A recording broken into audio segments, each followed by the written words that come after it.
It's time to stop. It's time to stop, okay? No more. Where the fuck are your parents? Who are your parents? I'm gonna call Child Protective Services. It's time to stop. Hi. Why am I here making a video? Battlefield 2042 is going to be out hours into the release, and I'm here making a video on Insurgency Sandstorm. Why could that be? Could it be because something is wrong? Could it be because I am angry? Have I and a very large portion of the fanbase been treated like idiots by the developers? Don't you feel silly? Don't you feel stupid? Don't you feel a little ashamed? Seeing that I would love nothing more than to drop into Battlefield on its 1 AM release, which if you're watching this the day it comes out has already happened and I have already missed and wouldn't want it to do anything else save for the most extreme problems, that is probable. This is not okay. This needs to stop now.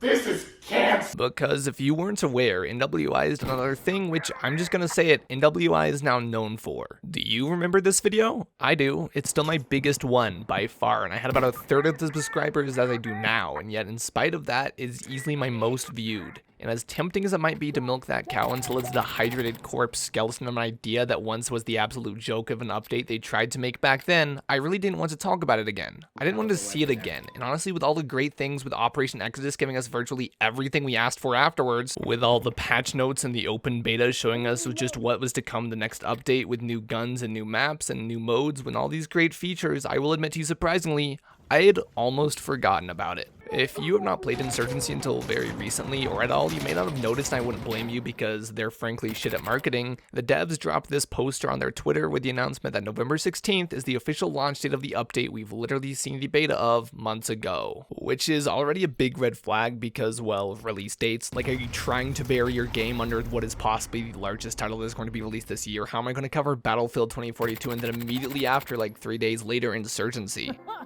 But really? Why? Why would you do that? Why? But let's forget about that, because that's my personal grievances, and if anything I feel like the fanbase, especially on the very new console platform, have more or less invested their time into Insurgency to escape games like Battlefield. But I do want you to remember that last part, because New World Interactive, or NWI, the developers of Insurgency Sandstorm, they have not remembered that. And they do not care. Alright, let me spill it out so I don't have to sound like a zealous ex-girlfriend having a spat for much longer. About half a year ago, New World teased this new Chinese New Year's update sort of out of nowhere, which on paper was pretty okay. 2 new guns, hey, that's sort of sick. Bug patches, always welcome. What's this? 2 new uniforms and skins? That's incredible. What did they... Yeah, they look like that. Can you spot the imposter? I can't, nobody else could either, and really a lot of people didn't care for them too much. Really, a lot of people hated this, because this does not represent the entire concept of Insurgency Sandstorm, and everyone can see that. So an influx of massively viewed videos on the part of me and other creators who are much more conservative in regards to their views in this game, and no end of Reddit posts shitting on this dumb, stupid, cartoony shit, and NWI made a decidedly great choice. To listen. They didn't release these skins because, well, why would you? And they made a statement, a literal statement, that they had updated their visual guidelines for what we would like to see in Insurgency Sandstorm. And if you take away nothing else from this video at all, I would like you to take a look at this. I would like you to read it, and I would like you to remember that this is where NWI lied to you. At least by my speculation, because I do not believe that they meant this. Little bastards lied to me. How is it a lie? Because when I showed you this picture and you see this guy, and this guy, but then this guy, what does this third guy scream to you? Is he RoboCop? Is he a G.I. Joe? Why is the guy from the Battlefield 2042 trailer in Insurgency Sandstorm? So if you had any reactions that are like those answers and not, oh, that's a terrorist, you would be wrong. This guy right here is going to be in the game fighting alongside this. Do you get it? These guys are the same thing. Are you starting to see the problem I am? Because even if this gear was a security cosmetic, it's at least slightly defendable that maybe a well-funded counter-terrorist force would have gear something maybe slightly like this. But no, that's straight up Jihadi Jamal right there, right next to classics like Flannels and Crocs Man and guy with a dish towel and AK-47. So when you see this guy and this guy and this guy, do you think that this one fits in with them, or the game's aesthetic is realistic, modern, and grounded shooter? I don't. And for a while I thought maybe it's just bothering me, but then I went on the Reddit to post a video the other day and I realized, hey, maybe I'm not the only one who sort of thinks this. Like, at all. Like, call me old-fashioned, but I always felt like if you took the time and make a statement, which as the devs is more or less a promise to your fans, not the Battlefield fans, or the Call of Duty fans, or the Fortnite fans who frankly everyone can tell you are marketing to, and none of which are likely to be interested in either way, I always felt like that promise should at least be kept for a little bit, right? Not like blatantly ignored and shoved under the rug to updates later, right? Oh, my dude, you just got pranked. Bet you didn't see that one coming, huh?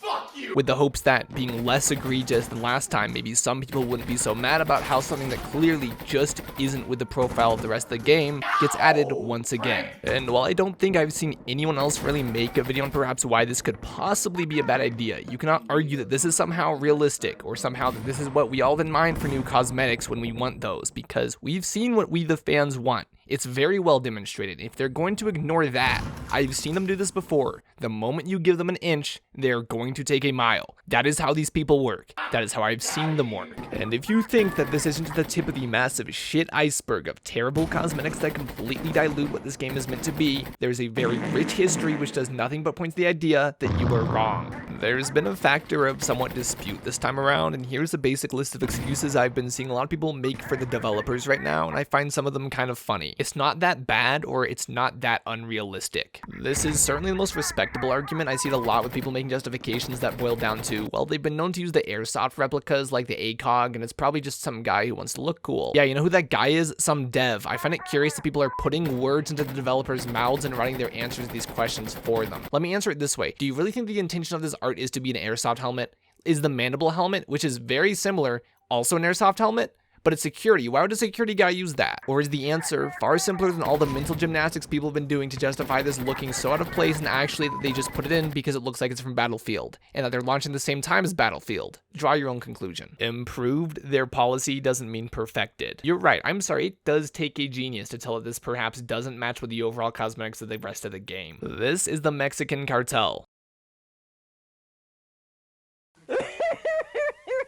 Like what? I wasn't aware that Mexico directly bordered the Middle East, which is where this game is based. I was not aware that the Mexican cartel was real chummy with the radical Islamic terrorists with fundamentals that would literally war with their ideologies. That checks out. Hey, do you remember the community cosmetics contest where it became abundantly clear that we wanted stuff that looked like this, and you supposedly are working on making stuff like this and this from the map contest forever ago? Why did you just take one of these concepts and make it for the update? Would that have killed you? Here's a legitimate question, really. Who is making these decisions? Who is in charge of what the new content looks like? Is it some corporate boss who hasn't even played the game and saw Fortnite's success and said, we need to be more like that game out of sheer ignorance and lack of understanding for the fundamentals which build the game they're in charge of? Is it some echo chamber of developers who don't have anyone from the community side of things to communicate or tell them no or maybe not, and being blatantly ignorant to what the fans want sometimes, much less decent developing? That's a scary thought. Who is making these calls? I said all the way back then, when the Chinese update was canceled, that the decision to hold back on the changes for the sake of what the people wanted was likely the exception and not the rule. And as much as I would like to be wrong, all that has happened only further supports the notion that New World Interactive doesn't care about what you or I or what any of their players wants. They know what they're doing isn't wanted by their fan base because we aren't the fan base that they want. And given the chance, they will take every shortcut to look and sound and play like those games to bottom feed off the popularity of bigger titles instead of making an identity